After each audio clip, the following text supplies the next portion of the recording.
He's okay, said Phil at last. I told you he was okay, said his daughter. Well, I had to see for myself. Now I've seen him. Oliver? Yes, sir? Call me Phil. You're okay. Later, Phil tried to have a serious talk with me. He thought he could bring Oliver Barrett III and Oliver Barrett IV together again. Let me speak to him on the telephone, he said. A father's love is a very special thing. There isn't much of it in my family, I said.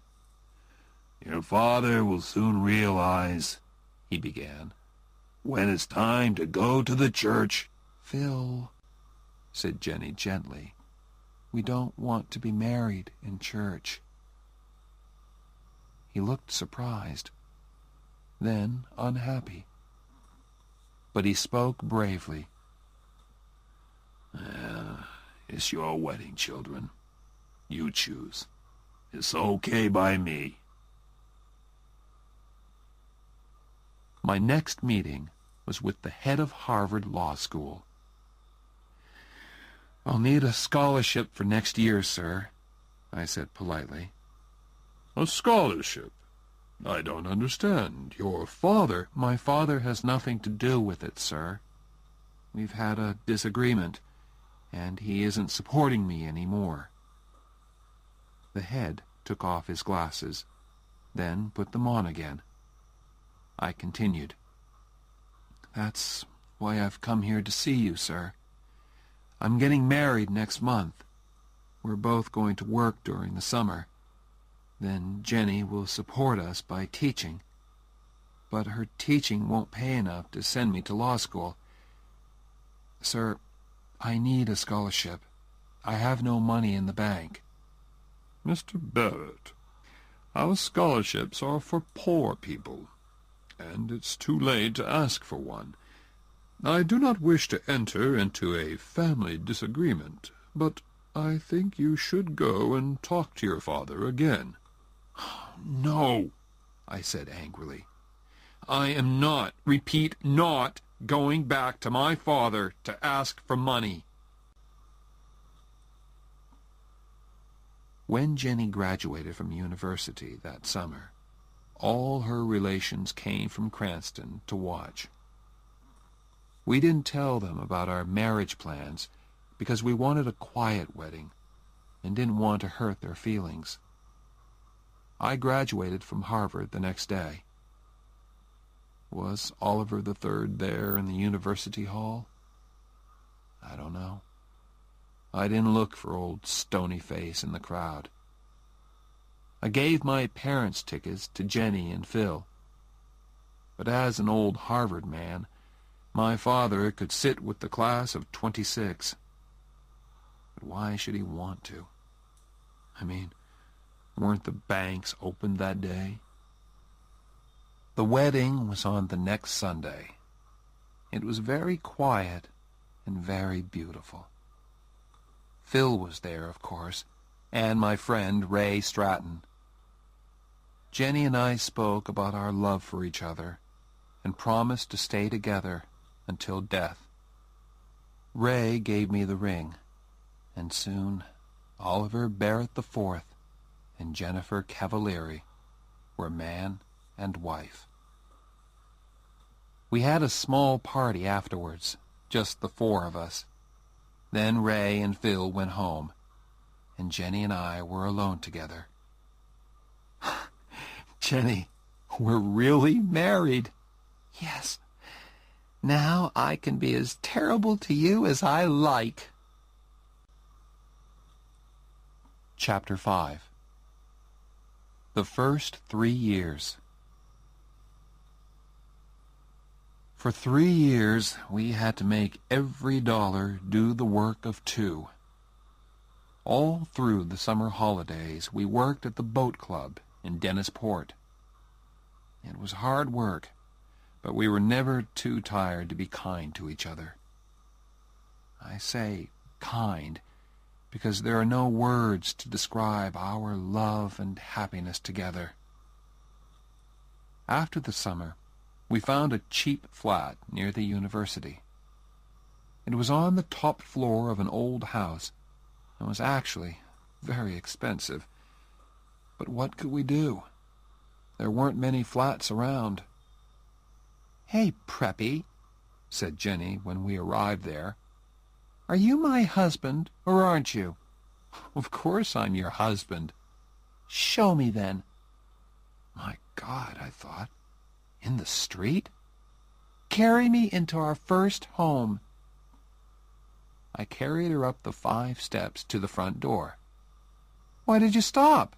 she asked. "This isn't our home. Upstairs, Preppy." There were 24 stairs up to our flat, and I had to stop halfway. "Why are you so heavy?" I asked her. "Perhaps I'm expecting a baby." "My God, are you?" "Ha! I frightened you then, didn't I?" "Well, yes, just for a second or two." I carried her the rest of the way. There were very few moments in those days when we were not worrying about money. Very few, and very wonderful. And that moment was one of them. A food shop let us eat now, pay later, thanks to the Barrett name. But our famous name did not help us in Jenny's work. The head of the school thought we were rich. "Of course, we can't pay our teachers very much," said Miss Whitman. "But that won't worry you, Mrs. Barrett." Jenny tried to explain that Barretts had to eat, just like other people. Miss Whitman just laughed politely. "Don't worry," Jenny said to me. "We'll manage. Just learn to like spaghetti." I did. I learned to like spaghetti, and Jenny learned lots of different ways of cooking it. With Jenny's pay from school, and our money from our summer work and my holiday jobs, we managed.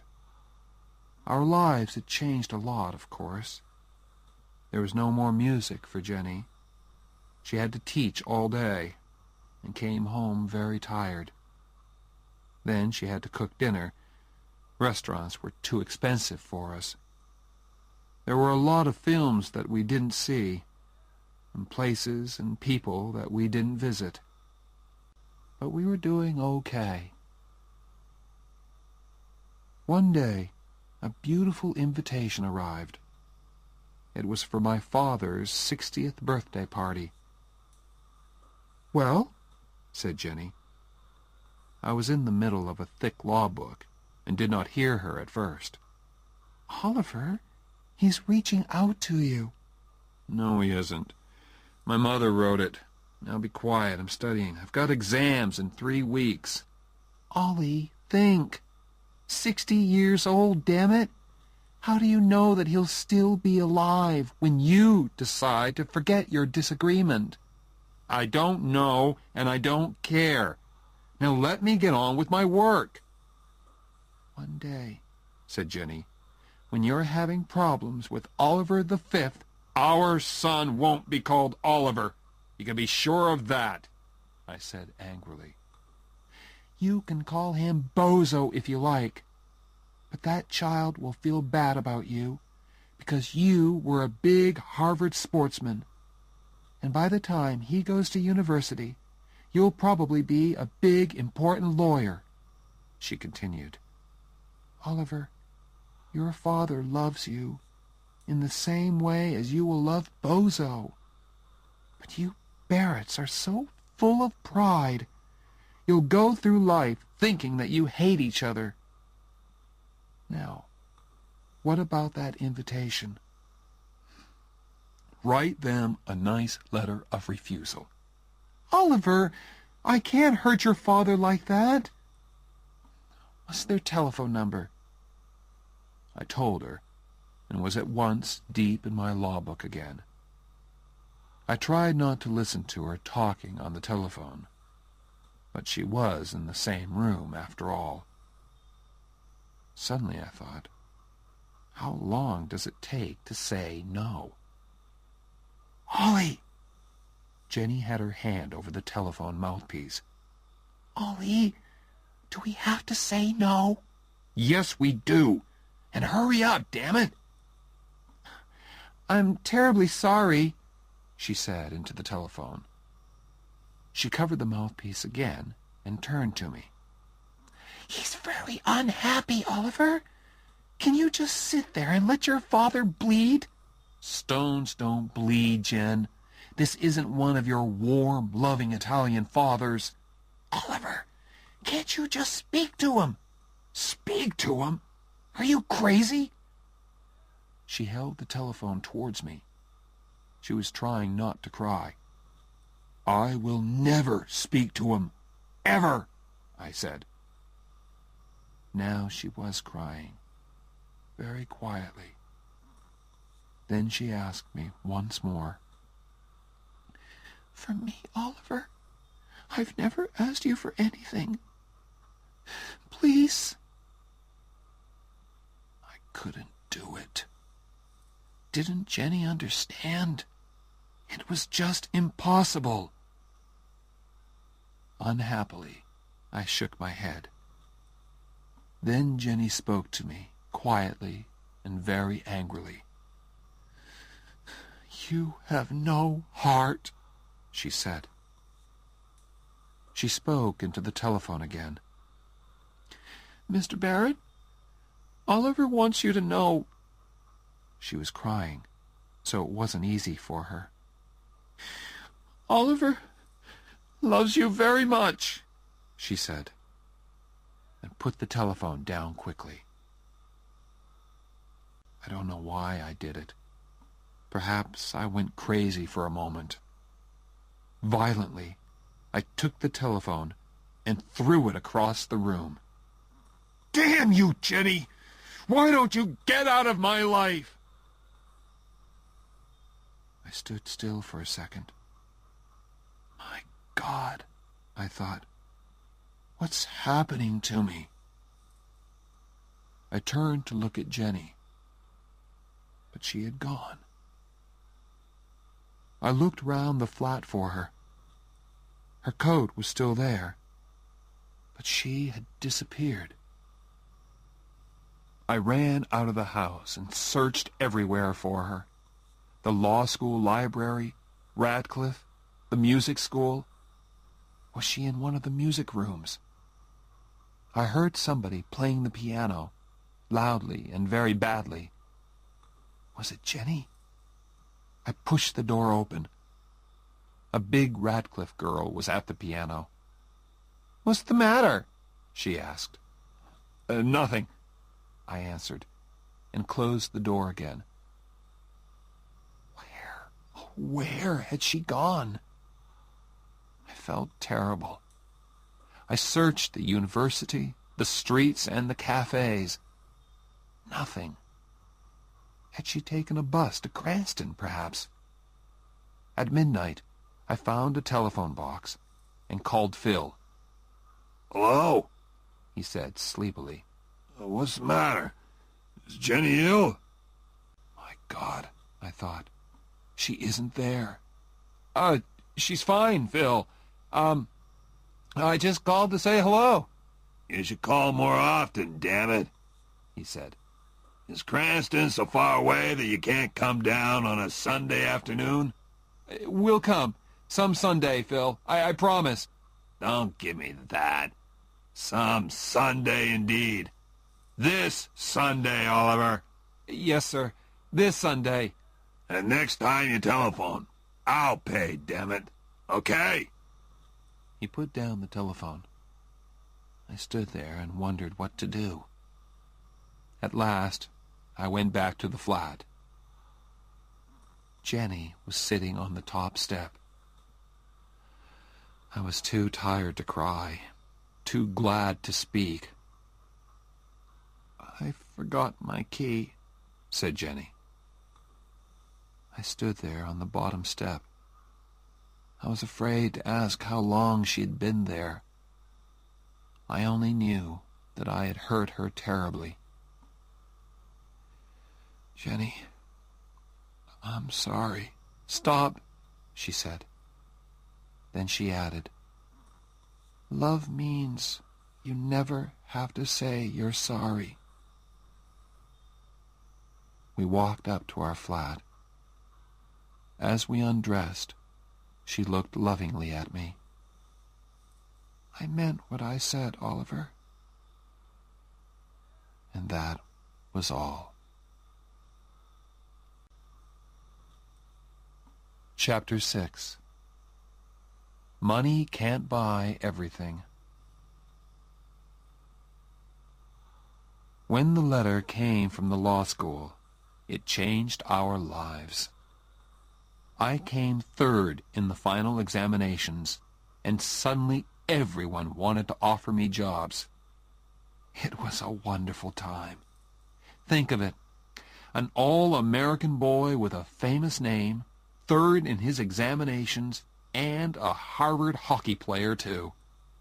Crowds of people were fighting to get my name and number on their company writing paper. At last, I accepted a job with Jonas and Marsh in New York. I was the highest-paid graduate of my year, too. After 3 years of spaghetti and looking twice at every dollar, it felt wonderful. We moved to a beautiful flat in New York. Jonas and Marsh's office was an easy 10-minute walk away. And there were lots of fashionable shops nearby, too. I told my wife to get in there and start spending immediately. "Why, Oliver?" "Woman, you supported me for 3 years. Now it's my turn." I joined the Harvard Club of New York. Ray Stratton was working in New York, too, and we played tennis together 3 times a week. My old Harvard friends discovered me once more, and invitations arrived. "Say no, Oliver. I don't want to spend my free time with a lot of empty-headed preppies." "Okay, Jen, but what shall I tell them?"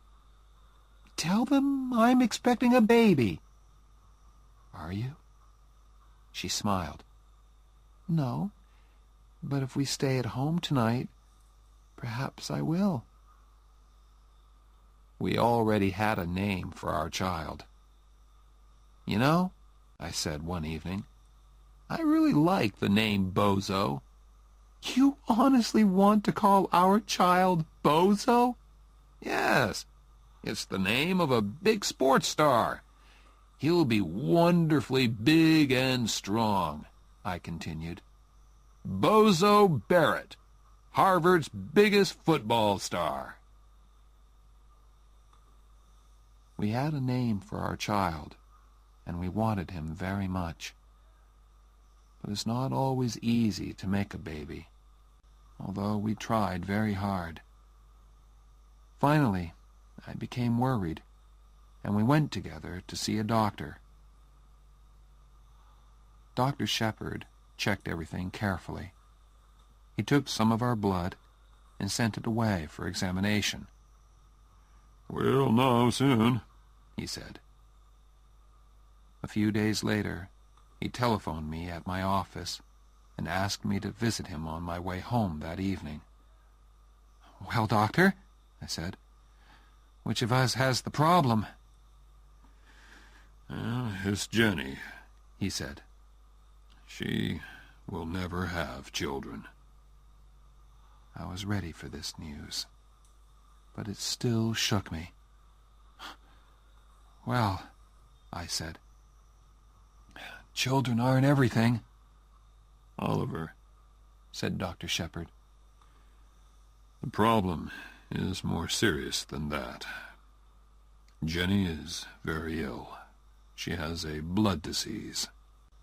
It is destroying her blood, and we can't stop it. She is dying, Oliver. I am very sorry."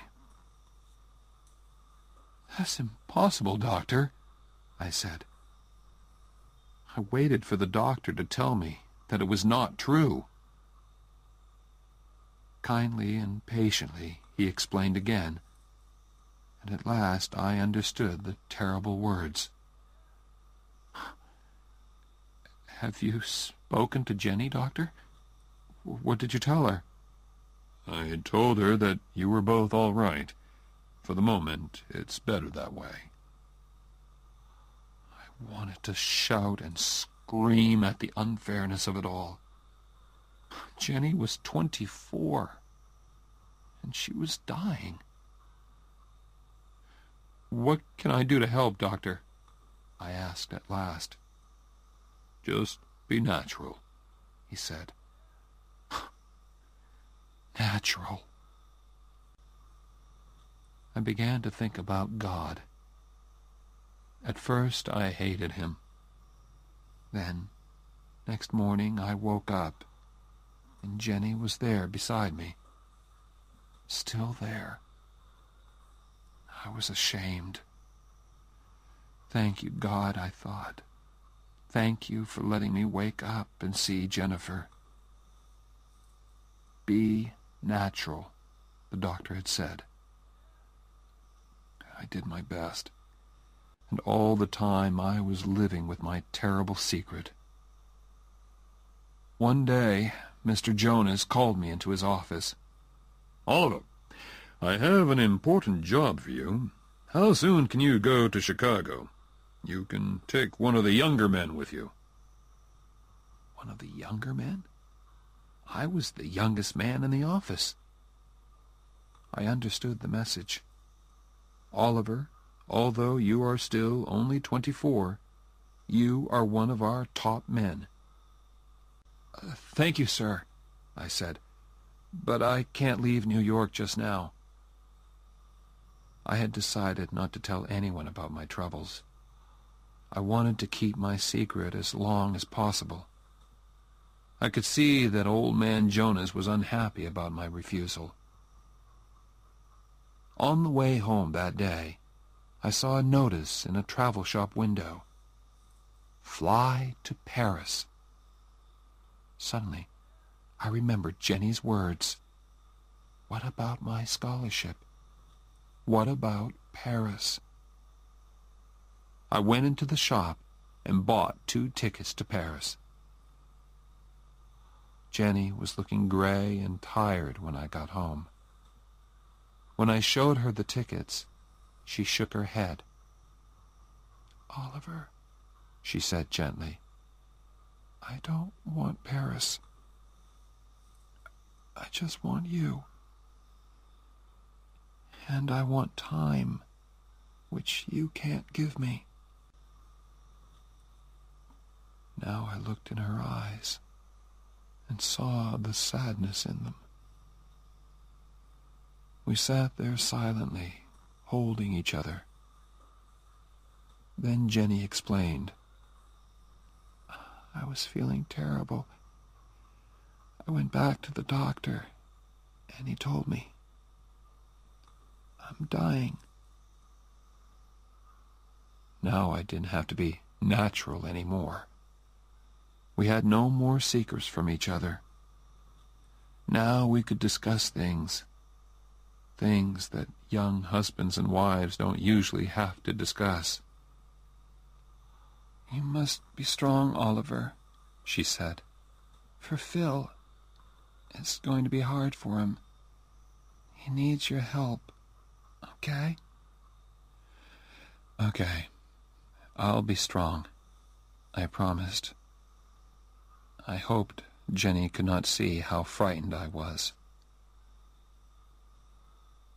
A month later, just after dinner, Jenny was playing Chopin on the piano. Suddenly she stopped. "Are you rich enough to pay for a taxi?" she asked. "Of course. Where do you want to go?" "To the hospital." In the next few busy, worried moments, while I hurriedly packed a bag, I realized, this is it, I thought. Jenny is going to walk out of this flat and never come back. I wondered what she was thinking. She sat there, looking straight in front of her. "Hey," I said, "is there anything special that you want to take with you?" "No," she said. Then she thought again. "Yes, you." The taxi driver thought Jenny was expecting a baby. "Is this your first?" he asked. I was holding Jenny in my arms, and I felt ready to explode. "Please, Holly," Jenny said to me softly. "He's trying to be nice to us." "Yes," I told the driver. "It's our first, and my wife isn't feeling very well, so can you hurry, please?" He got us to the hospital in 10 minutes. "Good luck!" he called as he drove away. Jenny thanked him. She was having trouble walking. I wanted to carry her, but she said clearly, "Not this time, Preppy." So we walked. "Have you got health insurance?" they asked us in the hospital. No. We had never thought about buying insurance. We were too busy buying furniture and kitchen things. Of course, the doctors knew about Jenny, and they were expecting us. "Listen," I told them, "do your best for Jenny. I don't care what it costs. I want her to have the best, please. I've got the money." Chapter 7. Strong men don't cry. I jumped into my MG and drove through the night to Boston. I changed my shirt in the car before I entered the offices on State Street. It was only 8 o'clock in the morning, but several important-looking people were waiting to see Oliver Barrett III. His secretary recognized me and spoke my name into the telephone. My father did not say, "Show him in." Instead, the door opened, and he came out to meet me. "Oliver," he said. His hair was a little grayer, and his face had lost some of its color. "Come in, son," he said. I walked into his office and sat down opposite him. For a moment, we looked at each other. Then he looked away, and so did I. I looked at the things on his desk, the scissors, the pen holder, the letter opener, the photos of my mother and me. "How have you been, son?" he asked. "Very well, sir. Father, I need to borrow $5,000. He looked hard at me. "May I know the reason?" he said at last. "I can't tell you, Father. Just lend me the money, please." I felt that he didn't want to refuse or argue with me.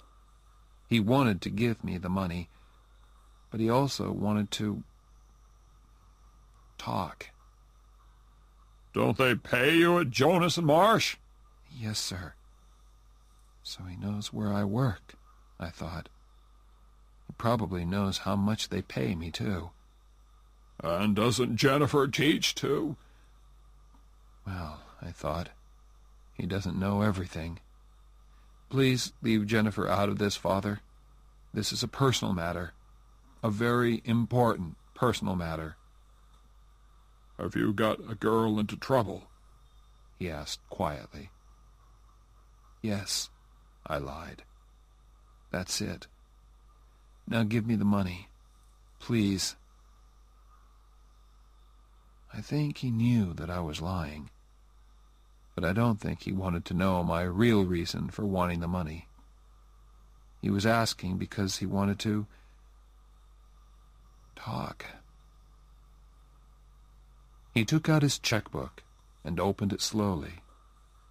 Not to hurt me, I'm sure, but to give himself time. Time to find things to say. things that would not hurt the two of us. He finished writing the check, took it out of the checkbook, and held it out towards me. When I did not reach out my hand to take it, he pulled back his hand and placed the check on his desk. He looked at me again. "Here it is, son," the look on his face seemed to say. But still he did not speak. I did not want to leave either, but I couldn't think of anything painless to say. And we couldn't sit there, wanting to talk, but unable to look at each other. I picked up the check and put it carefully into my shirt pocket. I got up and went towards the door. I wanted to thank my father for seeing me when several important people were waiting outside his office. If I want, I thought, he will send his visitors away, just to be with me. I wanted to thank him for that, but the words refused to come. I stood there with the door half open, and at last I managed to look at him and say, "Thank you, Father." Then I had to tell Phil Cavallari. He did not cry or say anything.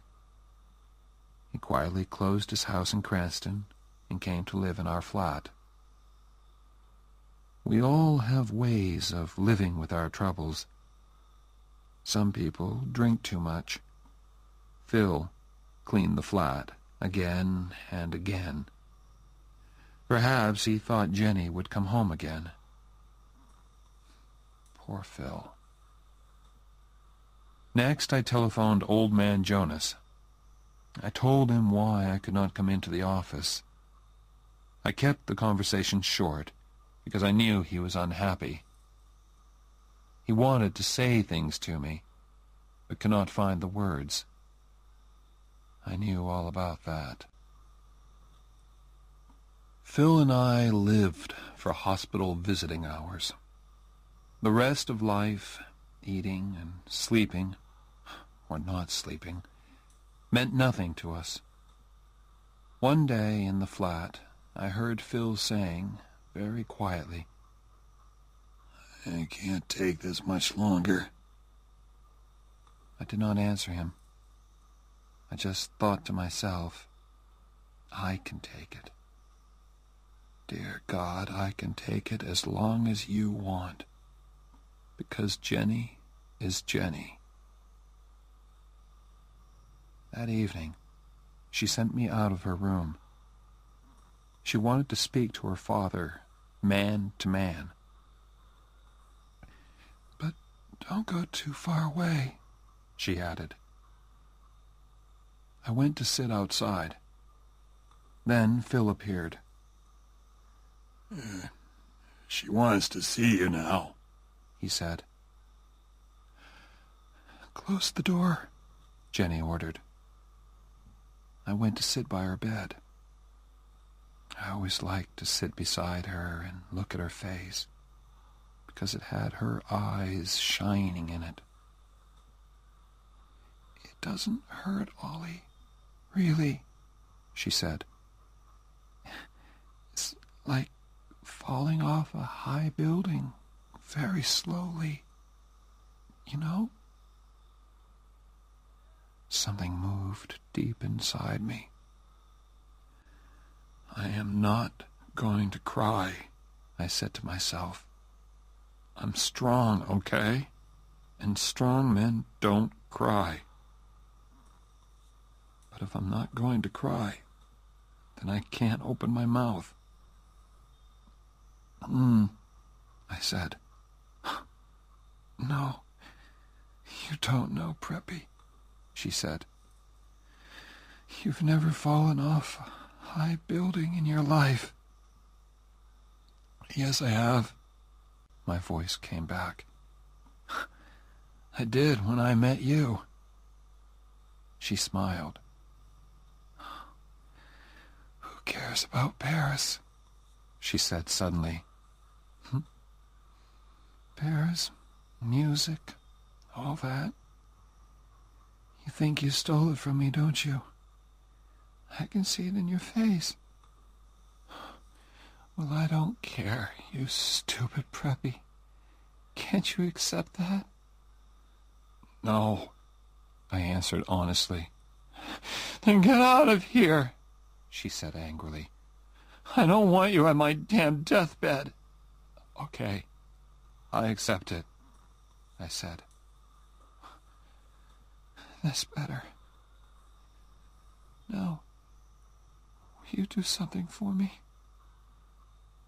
From somewhere inside me came this sudden, violent need to cry. But I was strong. I was not going to cry. I said again. "You please hold me, Oliver?" I put my hand on her arm. Oh, God, she was so thin. And held it. "No, Oliver," she said. "Really hold me. Put your arms round me." Very, very carefully, I got onto the bed and put my arms round her. "Thanks, Ollie." Those were her last words. Phil Cavallari was waiting outside. "Phil," I said softly. He looked up, and I think he already knew. I walked over and put my hand on his arm. "I won't cry," he said quietly. "I'm gonna be strong for you. I promise, Jenny." He touched my hand very gently. But I had to be alone, to feel the night air, to take a walk, perhaps. Downstairs, the entrance hall of the hospital was very calm and quiet. The only noise was the sound of my footsteps on the hard floor. "Oliver!" It was my father. Except for the woman at the desk, we were all alone there. I could not speak to him. I went straight towards the door. But in a moment he was out there, standing beside me. "Oliver," he said. "why didn't you tell me?" It was very cold. That was good, because I wanted to feel something. My father continued to speak to me, while I stood still and felt the cold wind on my face. "I heard this evening. I jumped into the car at once." I was not wearing a coat. The cold was starting to make me ache. Good. Good. "Oliver," said my father. "I want to help." "Jenny's dead," I told him. "I'm sorry," he said very softly. I don't know why I did it, but I repeated Jenny's words from long ago. Love means you never have to say you're sorry. Then I did something which I had never done in front of him before. My father put his arms round me,